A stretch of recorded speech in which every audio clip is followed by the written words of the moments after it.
कैसे हैं प्यारे बच्चों? तो आइए शुरू करते हैं कक्षा 8 की स्वर्णिम हिंदी व्याकरण बाय कोरल पब्लिशर्स।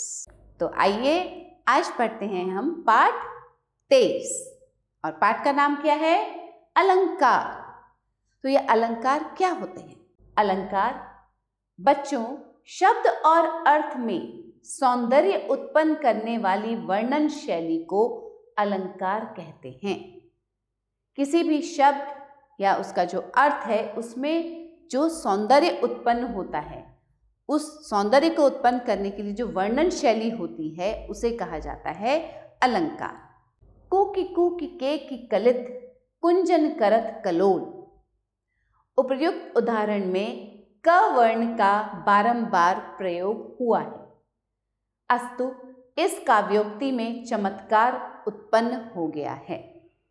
देखिए क वर्ण कु की के की कलित कुंजन करत कलोल, क वर्ण का प्रयोग हुआ है बार बार।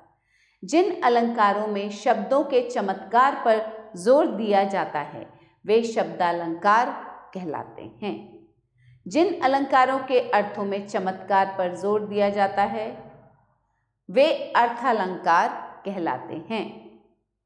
देखिए अब इसमें क वर्ण का बार बार प्रयोग हुआ है तो इसमें काव्योक्ति में एक चमत्कार उत्पन्न हो गया है। अब जिन अलंकारों में शब्दों के चमत्कार पर जोर दिया जाता है वे होते हैं शब्दालंकार, और जिन अलंकारों में अर्थ जो हैं अर्थों के चमत्कार पर जोर दिया जाता है उन्हें कहा जाता है अर्थालंकार। द्रष्टव्य है कुछ प्रमुख अलंकार।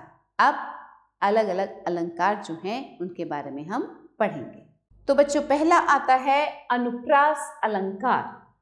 अनुप्रास का शाब्दिक अर्थ है बारंबार, समीप में रखना।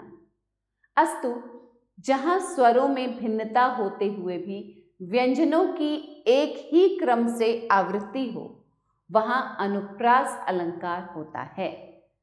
स्वरों में तो भिन्नता होती है परंतु जो व्यंजन होते हैं उनकी एक ही क्रम में आवृत्ति होती रहती है, उसे कहते हैं अनुप्रास अलंकार। जैसे चारु चंद्र की चंचल किरणें खेल रही हैं जल थल में।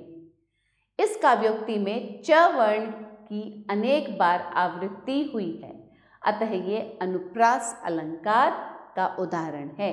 चारु चंद्र की चंचल किरणें खेल रही हैं जल थल में। देखिए च च च।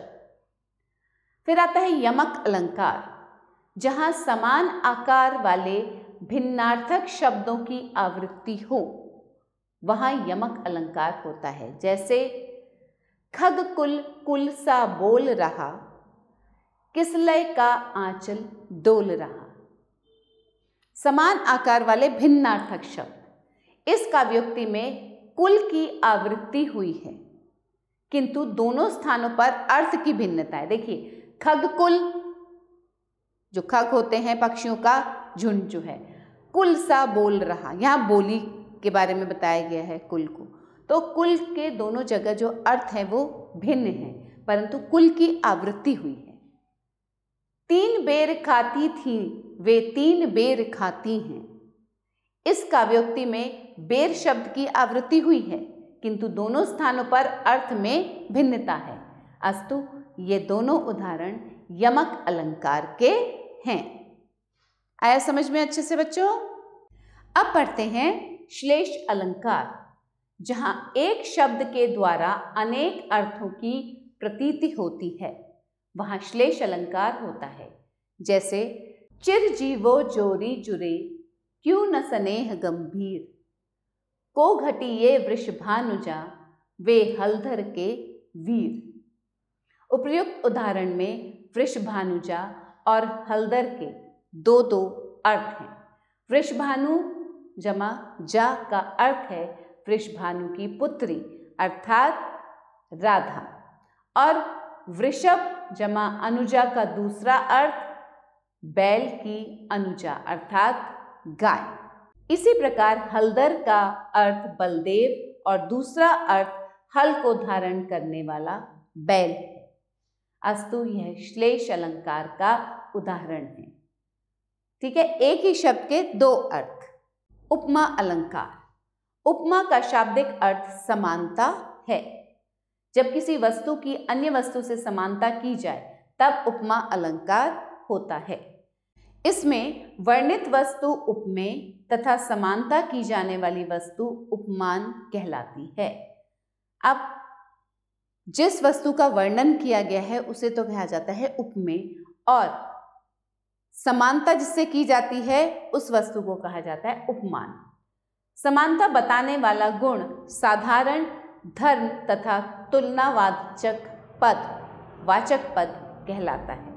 जहाँ ये सारी बातें विद्यमान होती हैं वहाँ पूर्णोपमा तथा जहाँ इनमें से कोई भी लुप्त होती है वहाँ लुप्तोपमा अलंकार होता है।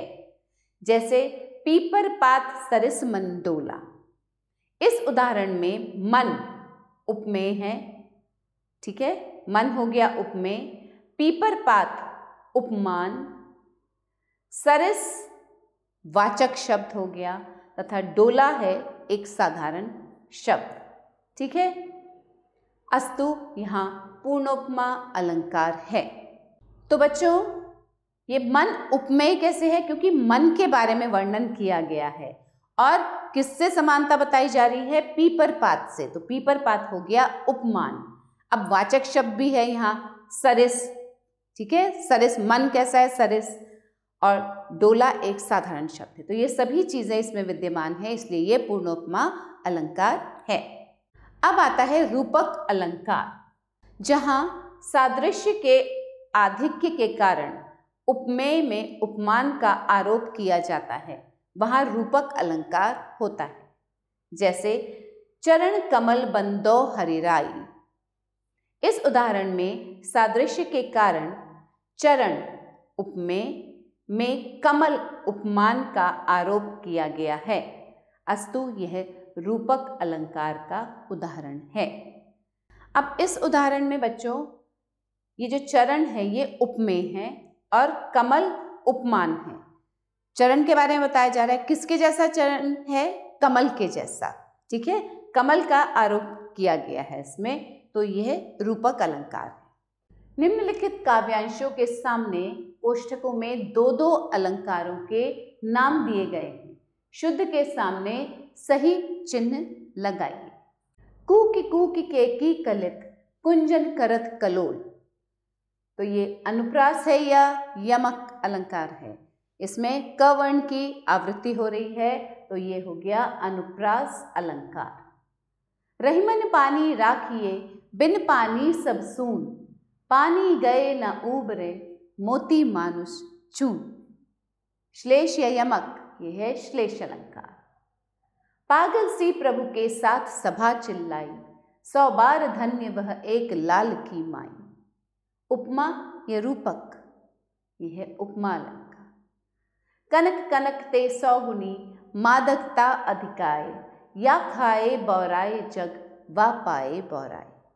यहाँ कनक कनक 2 बार प्रयोग किया गया है, परंतु दोनों का अर्थ भिन्न है। एक कनक है धतूरा और दूसरे कनक का अर्थ है सोना। तो ये हो गया यमक अलंकार। निम्नलिखित अलंकारों की परिभाषा लिखकर उदाहरण दीजिए। उपमा और रूपक और अनुप्रास और श्लेष। तो बच्चों ये परिभाषा आप स्वयं करेंगे, स्वयं पढ़ेंगे और फिर से इसे लिखेंगे। तो बच्चों अब हम करेंगे दिए गए वाक्य के अनुसार सही विकल्प चुनिए। यहाँ जो वाक्य दिए गए हैं उनके कुछ विकल्प भी हैं, जो सही विकल्प है उन्हें चुनना है हमें। शब्द और अर्थ में सौंदर्य उत्पन्न करने वाली वर्णन शैली को कहते हैं, क्या कहते हैं? यमक अलंकार, शब्दालंकार, रूपक अलंकार, अलंकार, उसे अलंकार कहते हैं।